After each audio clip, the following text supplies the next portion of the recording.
Moments ago, Donald Trump took questions from reporters while standing outside a Washington, D.C. restaurant, where he was finally confronted to his face and on camera about the latest developments in the Epstein scandal, particularly the fact that the creepy letter and drawing he gave to Epstein back in 2003 was finally published, after he claimed that the letter didn't exist. Well, when he was confronted about this and asked whether he would actually meet with the survivors and victims of Jeffrey Epstein, Trump got triggered and abruptly ended the de facto presser. But before we unpack all that, if you end up liking this video and you want to support the channel, please be sure to hit the like, subscribe, and alert bells before you go. All right, friends, got a couple of clips to play here, starting with this one. Did you sign the Jeffrey Epstein birthday letter? It's not my signature, and it's not the way I speak. And anybody that's covered me for a long time, no, that's not my language. It's nonsense. And frankly, you're wasting your time. All you do is trying to get off the great success of DC and about 200 other things we've done that are so successful. This is a great, great success, and we have so many. I don't think any president in their first 8 months has had anywhere near the success that we've had. So he's getting triggered, right? Again, doubling down on this idea. It's fake. It's not my signature. I don't talk like this. We said the letter wasn't real. We have the letter. Wall Street Journal was right. It looks like his lawsuit against them is effectively dead on arrival, and he's pissed that people are talking about this. Well, he was the one who basically hoisted himself by his own petard. He campaigned on this. He excited and animated the MAGA conspiracist movement, particularly related to Jeffrey Epstein. He rode them back into power, and then he helped trigger this with his mismanagement, with his hyping up of the Epstein files, and then his reneging on that commitment he made to his supporters. So you can see he's pissed. He's like, why aren't you talking about all these wonderful things we're doing? Like what? What accomplishments do you really have under your belt? What really have you done? Right? Most of the stories are negative about Trump because he's done a terrible job in these first 7 months, which is why his approval rating is historically low. So then another reporter asks, okay, well, will you meet with the survivors of Jeffrey Epstein? They want to meet with you. They've been public about it. Will you meet with them? This was his reaction, and it caused him to abruptly end the de facto presser. Will you meet with the Epstein victims? Do you plan to meet with? I don't know about. Nobody suggested that. Certainly, I don't like that whole situation with respect to anybody being abused or hurt. But I haven't even thought about that. Thank you all very much. Have a good time. Thank you. So again, the usually media-hungry, camera-hungry, microphone-hungry Donald Trump is getting very shy, very bashful, saying nobody has suggested that, no, and then he walks away because he's uncomfortable. Of course, he doesn't want to meet with the victims and survivors of Jeffrey Epstein because it will make him look bad. He doesn't give a shit about them, and his indifference is made plainly clear when he's like, no, nobody suggested this, move on. He doesn't say, that's a great idea. Yeah, I'm going to get with my staff about it. We just got to work it out. He has no interest in meeting with them. And I'll remind you that Jeffrey Epstein's victims have been, at least a few of them, have been on camera and asked to meet, offered to meet with Donald Trump. But Carolyn Leavitt, Trump's press secretary, was asked about Trump meeting Epstein's victims earlier today, and her answer did not bode well for that notion. Thanks, Caroline. Follow up on Charlie's question. Will the president meet with the Jeffrey Epstein victims? I don't have any meetings for you to read out on that. Caroline. So damn, ice cold. I got nothing for you. Basically gave her the finger, move on. Again, just the callousness with which they're treating these people is truly, truly stunning. At the press conference for the Epstein Files Transparency Act, which is co-sponsored by Republican Congressman Thomas Massie and Democratic Congressman Khanna, there were multiple Epstein survivors and Epstein victims, and one of them was a registered Republican, and she publicly, on camera and everything, at this presser, offered to meet with Trump to basically make clear to him, hey, this is not a hoax. This is real. Let's meet, and I'll persuade you. The question would be for the survivors, Mr. Edwards. The president has said that this Epstein issue is a hoax, is the words that he used. Can we get your reactions to what you think when you hear him say that? I'll answer that. Mr. President Donald J. Trump, I am a registered Republican, not that that matters because this is not political. However, I cordially invite you to the Capitol to meet me in person so you can understand this is not a hoax. We are real human beings. This is real trauma. What does it feel like emotionally to hear that? Devastating. It's being gutted from the inside out.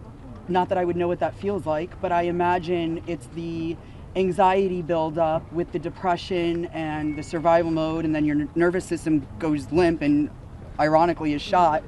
And it feels like you just want to explode inside because nobody, again, is understanding that this is a real situation. These women are real. We're here in person. To say that it's a hoax is just not. Please humanize us.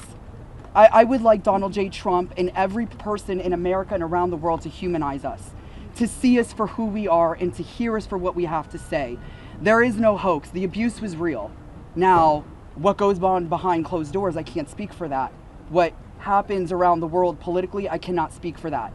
But I am here with all of these women, including our attorneys, and I would be more than happy to meet with him, and I will meet him halfway.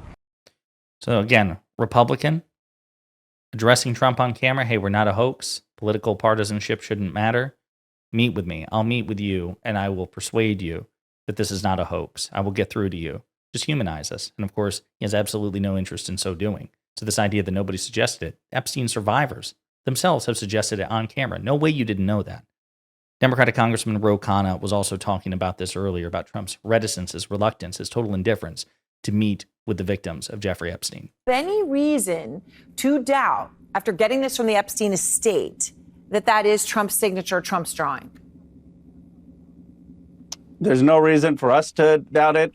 The Wall Street Journal reported that they believe it is Donald Trump's signature. And the sad thing here is that this is hurting the survivors. I just heard from the survivors' lawyer. Many of them bravely told their stories. And they find that every time that President Trump attacks things as a hoax or as false, it's really disrespecting them. No one really cares about the details of the letter. Yes, it's crude and it's unfortunate. The bigger issue is the transparency and justice for the survivors. And I wish President Trump would just listen to the survivors. I wish he would meet them. That's what they've asked for. And I wish he would just direct for the release of the full files like he promised the American people. This is not against him. It's not an effort to embarrass him. This is to stand to protect America's children and to stand with our survivors. Well, the fact that he interprets it as an attempt to embarrass him is in of itself an indictment, right? It clearly indicates that he has something to hide. So yes, again, just total shit show by Trump there, getting absolutely triggered and abruptly ending the de facto presser. I do want to close on this, though.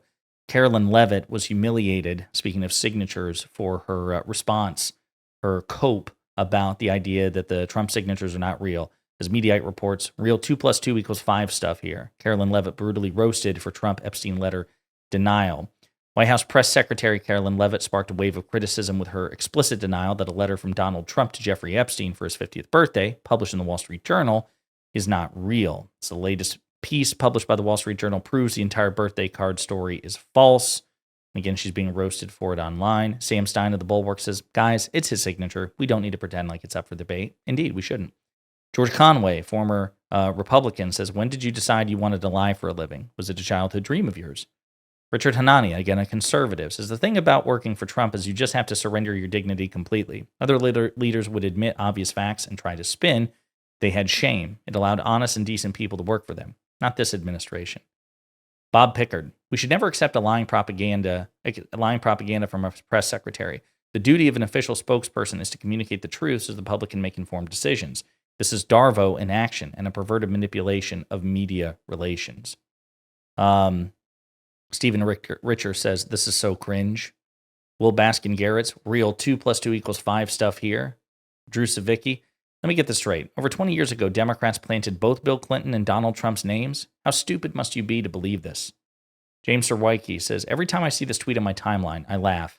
How does publishing the letter from the birthday book, a letter Trump insisted did not exist, a letter bearing Trump's signature that looks exactly as Trump's signature from then, prove the birthday card story is false?